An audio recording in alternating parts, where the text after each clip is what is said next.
आप सभी का हमारे YouTube चैनल पे स्वागत है। तो भारतीय अर्थव्यवस्था की सीरीज में आज हम भारतीय रिजर्व बैंक के जितने भी अभी तक के 26 गवर्नर हुए हैं, गवर्नर यानी अध्यक्षों की सूची को हम देखेंगे, जो 1935 से लेके वर्तमान 2025 तक के हैं।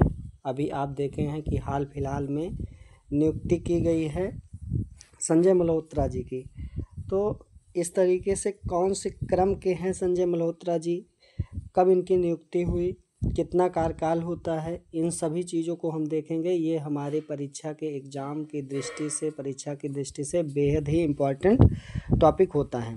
तो चलिए हम स्टार्ट करते हैं और देखते हैं कि पहले भारतीय रिजर्व बैंक के गवर्नर जो थे वो सर ओर्सबोन स्मिथ थे। कौन थे? सर ओर्सबोन स्मिथ पहले आरबीआई गवर्नर के अध्यक्ष बनते हैं। उसके बाद दूसरे नंबर पर सर जेम्स ब्रेड टेलर बनते हैं। उसके बाद तीसरे स्थान पे अगर आपसे सवाल पूछा जाए कि स्वतंत्रता के समय या जब आरबीआई का राष्ट्रीयकरण हुआ उसके समय या स्वतंत्र भारत के प्रथम आरबीआई गवर्नर कौन है, तो इन तीनों सवालों का एक ही जवाब है, सर सीडी देशमुख जी हैं। यानी कि आपसे सवाल पूछा जाएगा कि स्वतंत्र भारत के प्रथम आरबीआई गवर्नर अध्यक्ष कौन थे, तो आप बताएंगे सीडी देशमुख। उसके बाद प्रथम भारतीय व्यक्ति कौन थे, तब भी सीडी देशमुख। उसके बाद जब भारत को आज़ादी मिली तब भी कौन थे, तब भी उसका एक ही जवाब है कि सीडी देशमुख। उसके बाद जब आपसे ये कहा जाएगा कि जब राष्ट्रीयकरण हुआ उस समय आरबीआई के अध्यक्ष कौन थे, तो सीडी देशमुख। उसके बाद सर चौथे क्रम में आते हैं सर बेनेगल रामा राव जी आते हैं। अगर आपसे पूछा जाएगा प्रथम पंचवर्षीय योजना के समय कौन थे आरबीआई के गवर्नर, तो आप बताएंगे सर बेनेगल रामा राव। दूसरा सवाल जो इनसे बनता है कि प्रथम पंचवर्षीय योजना के समय आरबीआई गवर्नर के अध्यक्ष कौन थे, तब भी आपका एक ही जवाब होना चाहिए, सर बेनेगल रामा राव जी हैं। तो ये सारी चीज़ें हैं जो आपको जानना है कि कौन किस समय पे बने। तो सर बेनेगल रामा राव जो हैं वो प्रथम पंचवर्षीय योजना। उसके बाद जो अगले क्रम में बनते हैं वो हैं केजी अवेंगोन, जो 14 जनवरी 1957 से 28 फरवरी 1957 तक बनते हैं। ये चीज़ भी आपको जानना है। उसके बाद आगे के क्रम में जो छठे स्थान पे बनते हैं HBR एंगर बनते हैं, जो 1 मार्च 1957 से 28 फरवरी 1962 तक बनते हैं। उसके बाद PC भट्टाचार्य जी 1 मार्च 1962 से 30 जून 1967 तक बनते हैं। उसके बाद LK झा जो बनते हैं आरबीआई गवर्नर, जो बनते हैं वो बनते हैं LK झा। LK झा से संबंधित जो सवाल आपसे बनते हैं या पूछे जाते हैं, ये पूछे जाते हैं कि जब भारत में 14 बड़े बैंकों का क्या हुआ था, 14 बड़े बैंकों का राष्ट्रीयकरण हुआ था, तो राष्ट्रीयकरण के समय कौन थे आरबीआई गवर्नर, तो आपको बताना है LK झा।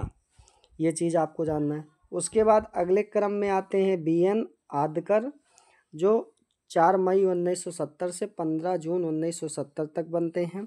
उसके बाद S जगन्नाथ जी बनते हैं, ये भी आपको जानना है। उसके बाद अगले क्रम में जो बनते हैं 11वें नंबर पे वो बनते हैं NC सेनगुप्ता। NC सेनगुप्ता से भी एक सवाल ये बनता है कि जब भारत में राष्ट्रीय आपातकाल लगा, क्या लगा, यानी नेशनल इमरजेंसी जब लगी थी इंदिरा गांधी के समय, तो उस समय भारत के आरबीआई गवर्नर कौन थे, तो आप बताएंगे NC सेनगुप्ता थे। और 25 जून 1975 को क्या लगा था, भारत में लगा था इमरजेंसी, यानी जिसे हम राष्ट्रीय आपातकाल के रूप में जानते हैं। उसके बाद 12वें क्रम में आते हैं KR पुरी, जो 20 अगस्त 1975 से 2 मई 1977 तक बने रहते हैं। उसके बाद आते हैं M नरसिम्हन, जो 1977 से लेकर 30 नवंबर 1977 तक बने रहते हैं। उसके बाद बनते हैं 14वें नंबर पे IG पटेल। IG पटेल से ये सवाल पूछा जाता है कि जब भारत में द्वितीय चरण के जब बैंकों का राष्ट्रीयकरण हुआ, 6 बड़े बैंकों का राष्ट्रीयकरण 200 करोड़ की पूंजी के साथ हुआ, तो उस समय आरबीआई गवर्नर कौन थे? तो आप बताएंगे आईजी पटेल उस समय आरबीआई गवर्नर थे। ठीक, उसके बाद मनमोहन सिंह बनते हैं, 1982 से लेके 1985 तक बनते हैं। आगे हम अगले क्रम में देखते हैं कि अमिताभ घोष, ये भी सवाल आपसे पूछा जाता है कि सबसे कम अवधि के लिए जो भारत में आरबीआई गवर्नर बनते हैं उनका नाम क्या है? तो उनका नाम है अमिताभ घोष, जो 15 जनवरी 1985 से 4 जनवरी 1985 तक बनते हैं, बहुत कम आयु के लिए। उसके बाद 17वें नंबर पे आते हैं आर.एन. मल्होत्रा जी आते हैं, 4 फरवरी 1985 से ये 90 तक बने रहते हैं। उसके बाद आते हैं एस वेंकटरमन। एस वेंकटरमन से कई सारे सवाल हमारे विभिन्न परीक्षाओं में, पीसीएस में या कई सारी परीक्षाओं में सवाल पूछे जाते हैं कि अगर आपसे पूछा जाएगा कि जब भारत में नई आर्थिक नीति, उदारीकरण, LPG reform, Rao Manmohan model, वैश्वीकरण, निजीकरण, ये सारी चीज़ें जब भारत में एक बहुत बड़ा आर्थिक परिवर्तन हुआ या जब हम आईएमएफ से पैसा लिए, तो उस समय भारत के रिजर्व बैंक के गवर्नर कौन थे? तो आप बताएंगे एस वेंकटरमन कौन थे? उस समय के आरबीआई गवर्नर थे। ये चीज़ आपको जानना है। उसके बाद अगले क्रम में जो बनते हैं सी रंगराजन बनते हैं, ये चीज़ आपको जानना है। उसके बाद बिमल जलान बनते हैं 20वें क्रम पे। आगे की स्थिति में हम देखते हैं कि बिमल जलान बनते हैं। उसके बाद फिर 21वें नंबर पे वाई.वी. रेड्डी आते हैं जो 2003 से 8 तक थे। उसके बाद डी सुब्बा राव बनते हैं जो 2008 से 13 तक है।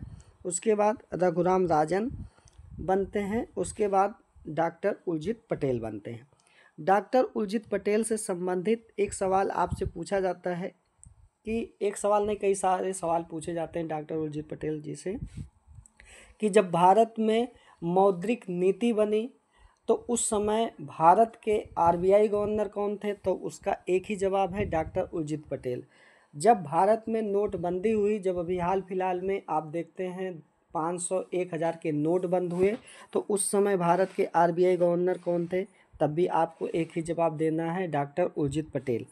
तो इस तरीके से डॉक्टर उर्जित पटेल, जब भारत में मौद्रिक नीति बना या नोटबंदी हुई, तो उस समय भारत के आरबीआई गवर्नर कौन थे? डॉक्टर उर्जित पटेल थे। इससे पहले शक्तिकांत दास जो 25वें नंबर के थे। उसके बाद वर्तमान में कौन है? तो वर्तमान में हैं आपके संजय मल्होत्रा जी जो 26वें क्रम के हैं। उसके बाद इनकी नियुक्ति जो है वो दिसंबर 2024 में हुई थी। अभी वर्तमान में हाल फिलहाल में ये पद पे बने हुए हैं। अगर हम देखते हैं कि आरबीआई के जो गवर्नर होते हैं, आरबीआई के गवर्नर जो होते हैं, इनका जो कार्यकाल होता है वो कार्यकाल 3 वर्ष या 62 वर्ष होता है। यानी कि 3 वर्ष या 62 वर्ष से क्या तात्पर्य है कि 3 वर्ष का मतलब या तो वो अपने पद पे 3 वर्ष तक रहेंगे, अगर उनकी आयु 62 वर्ष की नहीं हो रही है तो 3 वर्ष में रिटायर हो जाएंगे। अगर किसी व्यक्ति की अगर आयु 62 वर्ष पहले हो जा रही तो वो 62 वर्ष की उम्र में रिटायर हो जाते हैं। तो ये जो महत्वपूर्ण आरबीआई के गवर्नर थे उनकी हमने सूची देखा। इस सूची को हर एग्ज़ाम देने वाले विद्यार्थी को याद होना चाहिए कि जिससे बहुत सारी परीक्षाओं में इससे सवाल बनते हैं। तो इसके बाद हम अपने नेक्स्ट टॉपिक में देखेंगे कि आरबीआई से संबंधित जो भी महत्वपूर्ण कार्य हैं उसको भी हम देखने का प्रयास करेंगे। तो मिलते हैं अपने नेक्स्ट वीडियो में। तब तक आप सभी लोगों के लिए यह वीडियो देखने के लिए बहुत बहुत धन्यवाद।